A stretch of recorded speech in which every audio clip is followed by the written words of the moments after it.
1933년 히틀러의 나치당이 일당 독재 체제를 확립한 다음에 한 일이 있습니다. 독일 사람들에게 민족주의를 호소하면서 독일 국가교회를 세웠습니다. 사실은 이 아이디어는 영국 성공회로부터 나오게 되죠. 그 성공회의 수장이 국왕이거든요. 이제 거기서 아이디어를 얻어가지고 종교를 통해서 독일을 결속하려고 했습니다. 당시 일부 목회자들이 여기에 동조했죠. 그들은 요한복음 1장 1절을 이렇게 바꾸었습니다. 태초에 민족이 있었다. 이 민족이 하나님과 함께 있었으니 하나님은 곧 민족이다.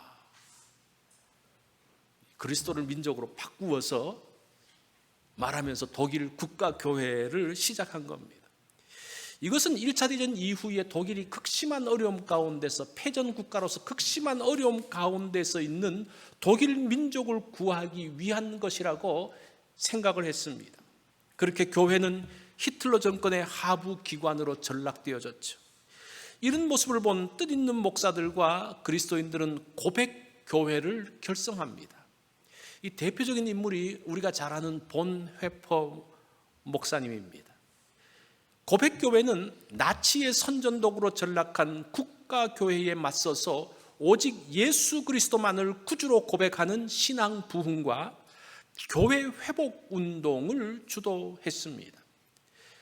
그런 고백교회를 히틀러가 그냥 두겠습니까? 히틀러는 이들을 탄압했고 일부 목사들을 체포했습니다. 그러나 보네포 목사님은 체포를 간신히 면하고 1939년 미국의 유니온 신학교의 방문 교수로 와서 강의를 하게 됩니다.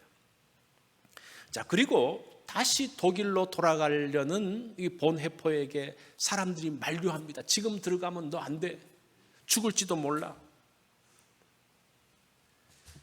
그 당시 기독교 윤리 신학자로 유명한 나인 홀던 니버 역시 그 본헤퍼가 독일로 귀국하는 것을 만류했습니다.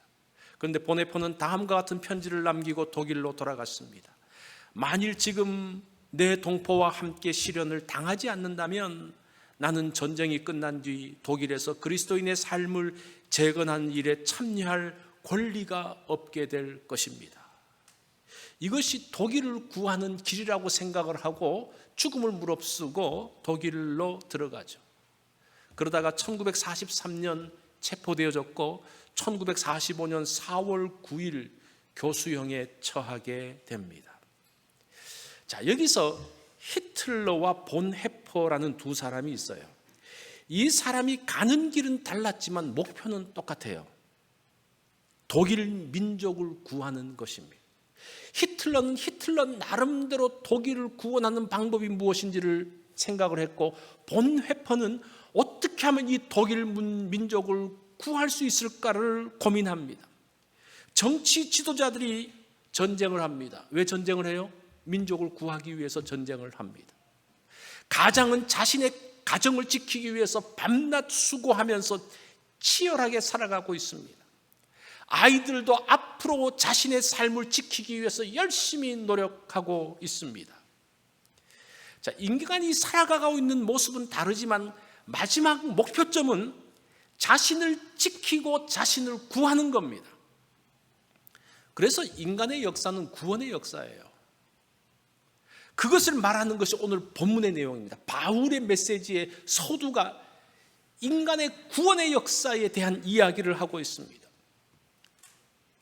오늘 우리는 바울이 전한 복음 설교, 오리지널 초대교회 설교를 살펴보려고 합니다. 오리지널 초대교회 설교가 사도행전에 나오는데 4편이 나와요. 베드로가 한 편 했고 스데반 설교가 있고 그 다음에 바울의 설교가 2편입니다. 그래서 4편의 설교가 사도행전에서 소개되어지고 있습니다. 오늘은 바울의 설교, 초대교회 설교, 바울의 첫 번째 설교를 한번 살펴보겠습니다. 17절부터 22절까지는 이스라엘의 역사가 간략하게 나옵니다. 인간의 역사가 뭐라 그랬습니까? 구원의 역사라고 그랬죠. 이스라엘 역사 역시 구원의 역사입니다. 바울은 이스라엘의 역사를 7개의 구원 역사를 통해서 설명을 하고 있습니다.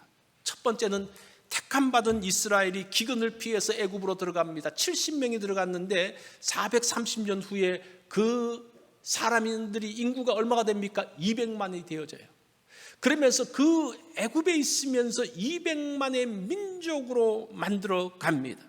이게 구원의 첫 번째 모습입니다. 두 번째는 이 많은 사람들이 민족을 만들고 있지만 여전히 그들은 노예 가운데 있었습니다.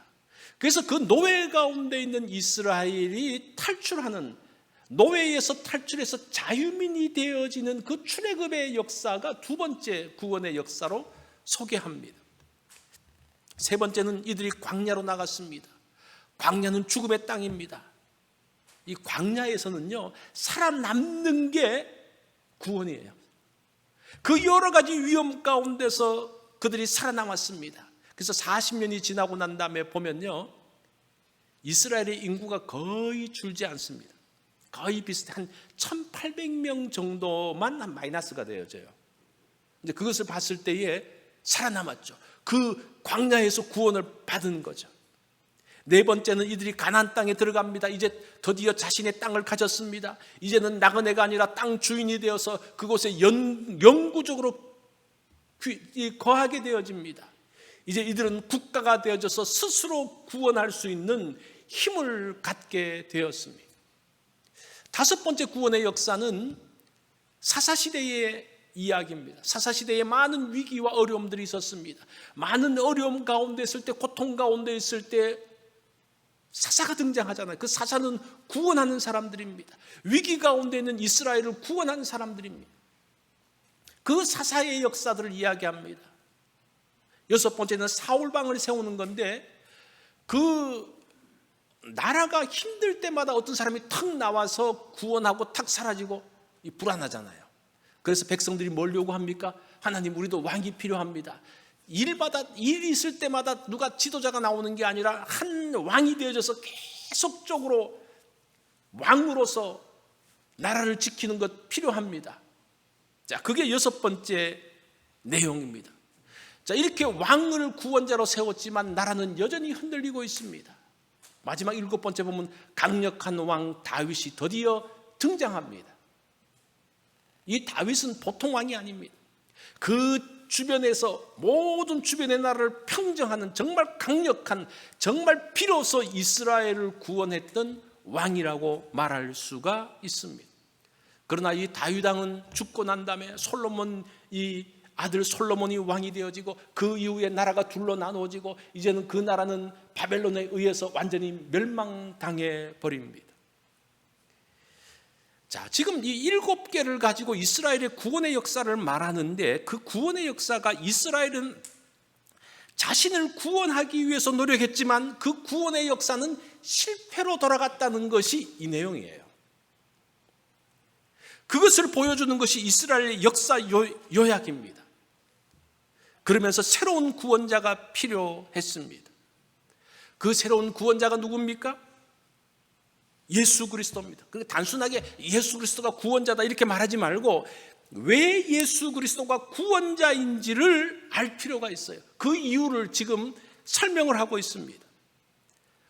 구원자는 다윗에서 시작되어지는데 그것이 성경의 예언입니다.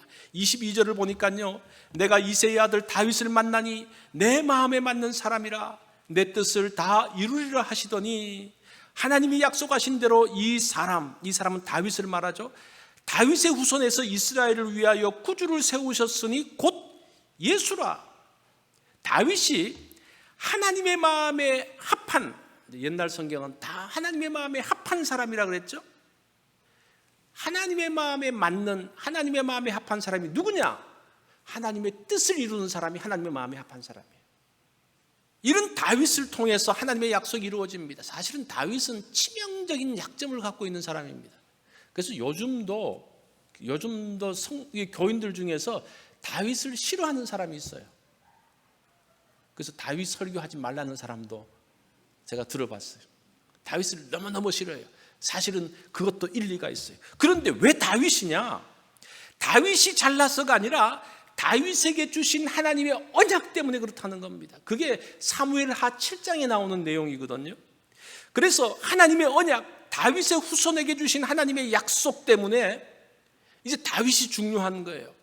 하나님의 언약은 사람의 약함과 상관없이 이루어집니다. 사실은 그 약속 때문에 다윗이 살아나게 되어지고 다윗이 정말 그 왕으로서 이스라엘을 구원하는 것 같은, 지금도 다윗 같은 왕을 기다리는 이제 그런 사람이 되어졌습니다. 예수님이 구원자이심을 증거하는 것이 두 가지인데 29절과 30절에 보면요, 예수님이 구원자라고 했을 때에 그분은 어떤 분인가라고 말할 때 두 가지를 말해요. 예수님의 죽으심과 부활이라고 이야기해요. 우리가 많이 들었던 이야기잖아요. 예수님은 어떤 분이십니까? 예수님은 죽으시고 부활하신 분입니다. 바울의 메시지도 사도행전 고린도전서 15장의 부활장에서도 똑같은 이야기. 복음이 뭐냐? 그리스도께서 죽으시고 다시 살아나신 것이다. 그 두 가지를 이야기해요. 그런데 여기서 여러분들 한번 의문을 한번 가져볼 필요가 있어요. 왜 예수님의 죽으심과 부활이 구원의 증거가 되어지고 복음이 될까? 복음이라는 것은 원래 예수 그리스도의 오심이 복음이에요. 하나님이 이 땅에 오셨다, 그게 복음이에요. 예수님이 하신 일이 많은데, 그죠? 예수님께서 하신 일들이 많고 예수님의 말씀들이 참 많음에도 불구하고 왜 예수님의 죽으심과 부활만 구원의 증거이고 복음이라고 말할까? 이건 베드로의 메시지도 똑같아요. 베드로의 메시지도 보면요, 예수님의 죽으심과 부활만 이야기를 해요. 베드로나 바울이, 자 여기서 한번 여러분 잘 들어보세요. 베드로나 바울이 복음을 전했던 당시에 사람들은 예수님을 만났던 사람들입니다. 예수님의 말씀을 들었던 사람이고 예수님이 어떻게 살았던 것을 다 본 사람들이에요.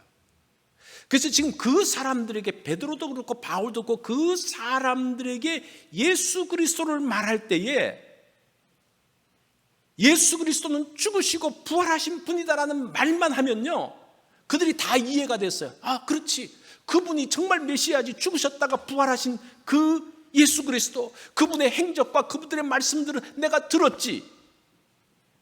그러니까 바울 시대의 사람들은 요 두 가지 메시지만 딱 이야기하면요, 그게 복음인지 딱 들어왔어요. 그게 구원의 메시지인지 딱 들어왔어요. 그런데 문제는 우리는 들어오지 않는다는 사실이에요. 60년대가 되어지면서 복음서가 쓰여지기 시작합니다. 이 60년대가 굉장히 중요한 시간인데, 성경 역사에서 60년대는 굉장히 중요한 시간인데, 이때가 언젠고 하니 예수님을 만나서 예수님으로부터 말씀을 듣고 예수님의 살아계심을 본 사람들이 죽어가는 시기였어요. 그 사람들이 죽어가고 난 다음에는 이제 60년대 이후 사람들은 예수 그리스도의 죽으심과 부활, 그러면 무슨 말인지 잘 이해가 안 돼요. 그래서 그때부터 복음서가 쓰여지기 시작합니다. 그래서 복음서는 어떤 내용이 나옵니까? 예수님께서 어떻게 사셨고 예수님께서 무슨 말씀을 하신지를 쫙 기록하고 있는 게 복음서예요. 그래서 누가는 이 복음서에서 이렇게 말합니다. 그 모든 일의 근원부터 자세히 미루어 살핀 나도 데오빌로 각하에게 차례대로 써보내는 것이 좋은 줄 알았노니. 이제 복음서는 복음의 내용이신 예수님의 행적과 예수님의 말씀 전체를 기록하고 마지막 결론으로 그분이 죽으셨다가 부활하셨다는 것을 이야기해주고 있는 거예요. 자, 이해가 좀 되는지 모르겠어요. 제가 또 다시 한번 설명을 합니다. 신약 성경을 시간적으로 나열을 하면 복음서가 마태복음이 먼저 나오는 게 아니라 사실은 갈라디아서가 제일 먼저 나와야 돼요. 바울 서신이 먼저 나와야 돼요. 그러니까 바울 서신이 먼저 기록되어졌고 그 뒤에 마가복음부터 시작해서 마태, 누가, 요한복음은 그 후에 이제 기록되어졌어요. 그런데 우리가 가지고 있는 성경은 다르잖아요. 뭐부터 나옵니까? 마태, 마가, 유가, 요한복음부터 나와요. 왜 그래요? 이 성경은, 우리는 성경을 보는 우리는 예수님이 살아계신 것을 보지 못한 사람이에요. 예수님의 말씀을 직접 듣지 못한 사람들입니다. 예수님이 어떻게 행동했는지 알지 못하는 사람들이에요. 그래서 그 예수님을 알지 못하고 경험해 보지 못한 사람들에게 먼저 예수님이 어떻게 사셨고 어떻게 말씀하셨는지를 복음서를 통해서 자세하게 설명하고 난 다음에, 그리고 난 다음에 바울서신이나 그 서신서에서 보면 예수님의 죽으심과 부활이 복음이다 라는 것을 말해주기 위해서 우리 신약 성경은 그렇게 기록되어졌다는 거예요. 그래서 우리가 이런 것들을 잘 알지 못하면요, 베드로도 그렇고 바울도 그렇고 예수 그리스도의 죽으심과 부활이 복음 전체라는데 이게 도대체 복음 전체인가? 예수님의 말씀은 온데간데 없고 예수님이 어떻게 사신지도 온데간데 없고 도대체 예수님의 죽으심과 부활이 무슨 복음인가라고 생각하는데 바로 그런 이유 때문이라는 겁니다. 그래서 오늘날 우리 성도들은 이 성경에서 이렇게 복음서부터 마태, 마가, 누가, 요한복음부터 기록되어지는 것이 정상적인 순서가 되어진다는 겁니다. 자, 그러면서 24절부터는 예수 그리스도가 구원자이심을 증거하는 사람들이 나옵니다. 그렇죠? 지금 예수님이 구원자이시고 예수님이 복음인데 진짜냐?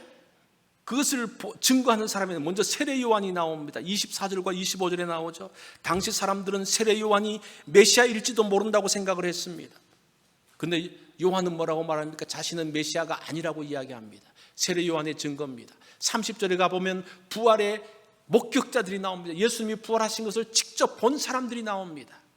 그리고 그 예수님이 구원자이심을 증거하는 또 하나의 사람 사도 바울이 나와요. 그게 32절부터 41절인데 여기서 바울이 말하고 있는 예수 그리스도가 복음이신 이유, 구원자이신 이유를 여기에서 설명을 해주고 있습니다. 33절을 보면요, 특별히 바울의 메시지는 부활에 많은 초점을 맞추고 있습니다. 33절 말씀을 한번 다 같이 읽어볼까요? 시작. 약속을 너희에게 전파하노니 곧 하나님이 예수를 일으키사 우리 자녀들에게 이 약속을 이루게 하셨다 함이라. 여기서 예수를 일으키사라는 것이 죽은 자 가운데서 일으켰다라는 걸로 우리가 생각을 하는데 사실은 이 단어가 위로 올리다라는 그런 뜻이 있어요. 그래서 이 뜻은 하나님이 예수를 죽음에서 살리셨을 뿐 아니라 다시 하늘 보좌로 올리셨다라는 그런 의미예요. 그래서 지금 바울이 말하고 있는 부활의 의미는 무엇인가 하니 죽었다가 살아났다 그 정도가 아니라는 겁니다. 죽었다가 살아나신 예수 그리스도가 어떻게 됐다는 겁니까? 하늘 보좌에 올라가셔서 하늘 보좌에서 세상을 통치하시는 분이라는 것을 말해주고 있습니다. 부활이라고 말할 때 이런 관점을 기억을 해야 돼요. 34절을 보면요, 또 하나님께서 죽은 자 가운데서 그를 일으키사, 이게 또 일으키사라는 단어가 나오죠. 똑같은 단어예요. 자, 그러면서 다시 썩음을 당하지 않게 하실 것을 가르쳐 이르시되 내가 다윗의 거룩하고 미쁜 은사를 너희에게 주리라 하셨으며, 여기서는 예수님의 부활이 다시 썩임을 당하지 않게 했다라는 것을 부활의 초점으로 말하고 있습니다. 성경에 보면요, 죽었다가 살아난 사람 여러 사람이 있어요. 그런데 이 사람들을 향해서 부활했다고 말하지 않습니다. 왜냐하면 이 사람들은 다시 죽었기 때문에요. 그런데 예수님의 살아나심은 다시 썩음을 당하지 않았다. 이 말이 무슨 말인가? 다시 죽지 않았다는 말이에요. 그분은, 예수님은 다시 죽지 않으시고 그때부터 지금까지 계속 살아계시고 지금도 하늘 보좌에서 통치하고 계시고 지금도 우리의 기도를 들으시는 그 분이라는 겁니다. 그래서 다윗의 후손의 영원한 통치가 예수 그리스도를 통해서 이루어지고 있음을 다시 썩음을 당하지 않는다라는 그 말을 통해서 말하고 있는 거예요. 예수님의 부활은 단순히 살아나심으로 끝나지 않습니다. 예수님이 살아나셨다 그걸로 끝나는 게 아니에요. 예수님이 지금도 살아계셔서 하늘 보좌에서 이 세상을 통치하신다는 그 내용이에요. 지금도 살아계시는 그 예수 그리스도께서 우리의 기도를 들으신다는 거예요. 우리가 기도해야 될 이유가 뭡니까? 그분이 살아계셔서 우리의 기도를 들으시기 때문에 우리가 기도해야 될 이유가 된다는 겁니다. 이것이 하나님의 구원이에요. 이것이 복음이라는 겁니다. 그래서 죽으심과 부활이 왜 중요한지 여러분 아시겠죠? 그죠? 그것이 예수님의 옛날 사건으로 끝나는 것이 아니라 그 사건은 지금까지 이어지면서 지금도 여전히 유효한, 계속적으로 진행되어지는 것임을 말씀하고 있습니다. 자, 그러면서 예수 그리스도의 구원의 모습을 말합니다. 부활하신 주님이 지금도 계속되어지는 예수 그리스도의 구원의 모습이 뭘까? 제가 다시 한번 말씀드리는데, 우리가 예수님의 부활을 말할 때에 역사적인 부활로만 끝나면 안 돼요. 아, 예수님이 부활하셨어. 그건 2000년 전의 이야기예요. 아, 부활하셨어? 아, 그렇구나. 이걸로 끝나면 안 된다는 거예요. 그 부활하신 예수님이 지금 뭐 하고 계셔? 이게 중요한 거예요. 그래서 이것이 역사적인 부활의 역사성과 부활의 현재성이 함께 가야 돼요. 부활의 역사성이 없어도 안 되고, 이게 중요해요. 근데 이것만 있으면 안 돼요. 지금 부활하신 예수님이 뭐 하고 계시냐? 그 내용이에요. 예수님의 부활이 오늘날 나의 삶에 어떤 영향을 주느냐? 그 내용이에요. 그것이 38절과 39절에 나오는 내용입니다. 38절과 39절입니다. 그러므로 형제들아, 너희가 알 것은 이 사람을 힘입어 죄사함을 너희에게 전하는 이것이며, 이 사람을 힘입어 믿는 자마다 의롭다 하심을 얻는 이것이라. 자, 예수 그리스도의 구원의 모습, 지금도 살아계셔서, 부활하신 주님이 지금도 살아계셔서 여전히 구원의 역사를 만들어가는데, 두 가지 면에서 구원의 역사를 만들어간다는 거예요. 첫 번째가 죄사함입니다. 죄사함. 예수 그리스도를 힘입어 죄사함을 얻게 되는 겁니다. 이 죄사함이라는 것은 죄 용서만을 말하는 게 아니에요. 죄사함은 회복을 말하는 겁니다. 깨어진 관계가 회복되어지는 관계의 회복이 여기서 나오는 겁니다. 죄 용서를 받으면서 새로운 관계 가운데 들어가는 겁니다. 새로운 관계 속에서 새로운 피조물이 되어집니다. 그것을 고린도후서 5장 17절 이렇게 말해요. 다 같이 시작. 누구든지 그리스도 안에 있으면 새로운 피조물이라. 이게 죄사함의 모습이라는 겁니다. 죄사함이 되었을 때 새로운 피조물로, 새로운 관계로 새롭게 형성되어진다라고 말합니다. 두 번째는 예수 그리스도를 힘입어 의롭게 하심을 얻었다라고 말합니다. 예수 믿고 죄사함 받았다는 것은 사람들이 많이 알고 있어요. 그런데 그것으로 끝이 아니에요. 예수 그리스도를 힘입어 의롭게 되고 의로운 삶을 살게 된다는 겁니다. 예수 그리스도를 통한 구원은 전가를 만들어냅니다. 이 전가가 조금 어려운 말인데, 이 전가가 무엇인가 하니 내게 있는 것이 다른 데로 옮겨지는 걸 이야기하는 거예요. 자, 구원은 두 가지 전가가 일어나는데, 우리의 죄가 예수님께 전가되어집니다. 옮겨져요. 그러면서 나는 죄 없는 사람이 되어져요. 새로운 피조물이 되어져요. 그게 첫 번째. 두 번째는 우리만 전가되는 것이 아니라 예수 그리스도의 의가 우리에게 전가되어집니다. 그러면서 우리는 어떤 사람이 되어집니까? 예수 그리스도처럼 의로운 사람이 되어지는 거예요. 예수 그리스도와 같은 그러한 사람이 되어지는 겁니다. 이 사실을 기억을 해야 돼요. 이 전가라는 구원에 있어서, 복음에 있어서 전가를 기억해. 죄의 전가, 의의 전가. 제가 전에도 한번 말씀을 드렸죠. 이제는 예수 그리스도를 힘입어 의롭게 되어지는 겁니다. 예수님처럼 의로운 삶을 살게 되어집니다. 의로움에 대한 열망이 생겨납니다.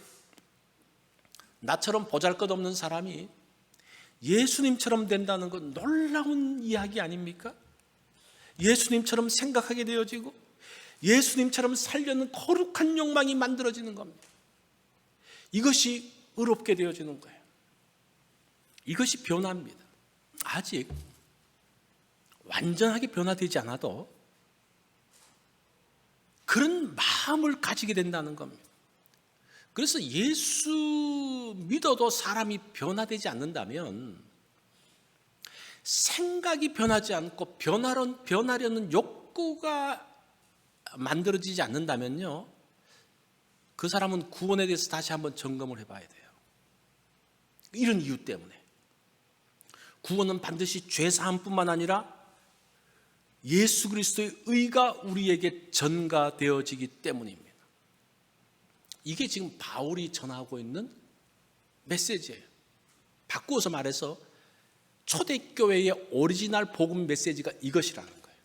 예수 그리스도의 죽으심과 부활이 바로 이런 내용이라는 거예요. 자, 이 복음의 말씀을 들은 사람들의 반응이 뭡니까? 43절에 보면요, 회당의 모임이 끝난 후에 유대인과 유대교회에 입교한 경건한 사람들이 많이 바울과 바나바를 따르니 두 사도가 더불어 말하고 항상 하나님의 은혜 가운데 있으라 권하니라. 바울의 설교를 들은 사람들이 그 복음의 말씀을 듣고 따릅니다. 그런데 복음을 받은 사람만 있는 게 아니에요. 45절에 보면요, 그것을 보면서 시기하면서 오히려 대적했던 유대인의 무리들도 있습니다. 사실은 결과로 평가할 수 있는 것은 아닙니다. 하나님의 약속이 중요한 거예요. 우리가 어떤 결과, 눈에 나타나는 결과에 우리가 집착을 하고 그게 보이기 때문에 집착하는데, 사실은 그것보다 더 중요한 것은 하나님의 약속이에요. 하나님께서 뭐라고 말씀했는지가 중요하다는 겁니다.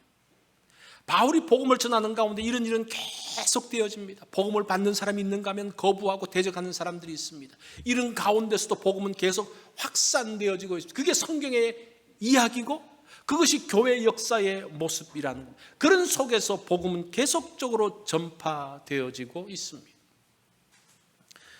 1939년에 시작되어진 제네바 국제 콩콜이 있습니다.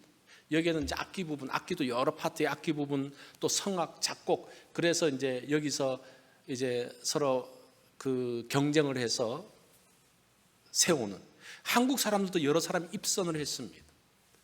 이제 이것을 시작할 때에는 처음에는 이제 작은 곳에서 하는데, 본선이 되어지면 한 1,600명 이상이 들어가는 대형 공연장인 빅토리아 홀에서 이제 마지막 결승전이 만들어집니다. 관객을 꽉 채운 대형 무대에서 오케스트라가 연주하는 가운데 성악가가 이제 거기서 노래를 하는 거예요. 성악가들은 보통 마이크 잡고, 가수처럼 마이크 잡고 하지 않잖아요. 이게 자기 육성으로 쫙 합니다. 근데 이때 사람의 육성으로 부르는 노래가 그 웅장한 오케스트라의 연주를 뚫고 어떻게 저 멀리 있는 사람들에게까지 전달되어질까? 여러분, 오케스트라 하는 거 여러분 들어보셨죠? 그 속에서 여러분 한번 노래해 보십시오. 여러분 노래 소리가 들리는지 안 들리는지. 한번 고함을 쳐보십시오. 그 고함 소리가 들리는지 안 들리는지. 근데 목소리를 크게 내는 것보다 소리를 멀리 보내는 발성을 한다고 이야기합니다. 그렇게 보내진 파장은 오케스트라의 파장하고 다르다는 거예요. 그래서 파장이 다르면 혼자 불러도 오케스트라의 소리를 뚫고 전달되어진다고 말합니다. 근데 성악가들은 그거를 위해서 굉장히 노력을 하는 거죠. 자, 여기서 주목해야 될 말이 파장입니다. 파장. 다른 파장. 자, 보세요. 다른 파장이 그리스도의 삶이 아닐까라는 생각을 해봅니다. 세상에 얼마나 똑똑한 사람들이 많습니까? 정말 세상에서 뛰어난 이론들이 있습니다. 잘난 사람도 많고요, 부자들도 많습니다. 그 사람들 사이에서 우리 그리스도인 한 사람이 말하는 것, 그리스도인 한 사람의 몸짓이 무슨 영향력이 있겠습니까? 그런데 그런 가운데서 파장이 다르다면요, 그 사람들의 큰 소리를 뛰어넘을 수 있다는 거예요. 다른 파장의 생각, 다른 파장의 삶이 세상에 전달되어지는 거예요. 그게 그리스도인의 삶입니다. 예수 그리스도께서 그렇게 사셨어요. 그 당시 예수님보다 훨씬 더 힘 있고 돈 많고 권력 있는 사람들, 그 나름대로 철학자들이 얼마나 많았습니까? 바울도 마찬가지죠. 얼마나 많은 철학자들하고 이렇게 논쟁을 벌입니까? 아덴에서의 논쟁은 유명하잖아요. 그 가운데서 어떻게 바울의 메시지가 전파되었을까? 파장이 다르기 때문에 그래요. 우리가 세상을 살면서 느끼는 좌절감이 그거죠. 야, 내가 그리스도인의 삶을 산다고 이 사람들에게 뭐가 어필될까? 나는 아무것도 없는 것 같은데 과연 이 사람들이 들어줄까? 여러분, 파장이 다르다면요, 그 소리가 들려요. 그 많은 소음들을 뛰어넘을 수가 있어요. 그게 복음의 소리예요. 그게 복음의 삶이라고 말씀하고 있습니다. 오늘 우리는 초대교회 오리지널 복음 설교 바울의 설교를 살펴봤습니다. 자, 우리 교회에서 선포되어지는 메시지와 동일합니까? 그건 성경을 통해서 확인해 봐야 돼요. 세상에 많은 메시지가 있는데 과연 이 메시지가 초대교회 오리지널 설교하고 똑같은가는 그냥 들어서가 아니라 성경과 맞는지를 살펴봐야 된다는 겁니다. 구원이 뭡니까?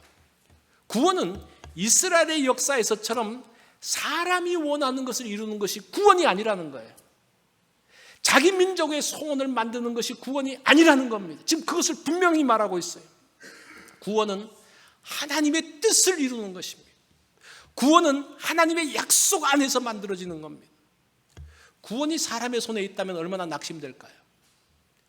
나폴레옹, 히틀러 같은 어떤 힘 있는 사람의 손에 구원이 있지 않는 것이 얼마나 감사한지 몰라요. 구원은 하나님의 손에 있습니다. 믿음으로 하나님의 구원의 자리에 들어갈 수 있습니다. 이런 하나님의 구원, 그리스도의 복음에 굳게 서는 우리 성도님들이 되어지기를 바랍니다. 기도하겠습니다.